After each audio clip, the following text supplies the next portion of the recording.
president should establish a presidential commission on vacancy to provide better life for them.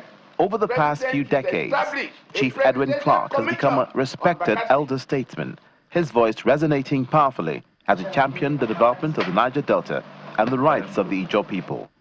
He tirelessly advocated for resource control, arguing that the region should have greater autonomy over its natural resources, particularly oil and gas. Look at the Petroleum Trust Fund.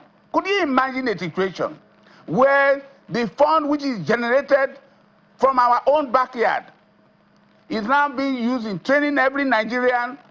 Out of the 1,002 candidates invited for doctoral degrees, only 14 came from the South, Niger Delta. Chief Edwin Clark was also vocal about the devastating environmental impact of oil exploration, demanding stricter regulation and remediation efforts to protect the fragile ecosystem of the region. Chief Edwin Clark worked to promote peace and security in the Niger Delta. He consistently advocated for dialogue and reconciliation, condemning violence and militancy, and urging peaceful solutions to the region's complex challenges. Let us maintain peace, which you have agreed to maintain. That's what I've said. So when I use the word caution, I'm saying it with emphasis that there are hawks in the presidency, both in the military and in some of his advisors, who believe that the only way to solve the Niger Delta problem is to go outright to flush the boys out.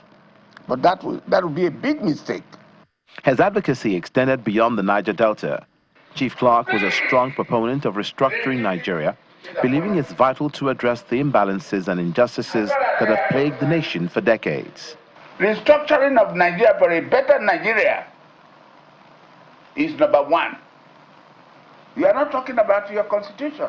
So your party said, look, let us put it in writing.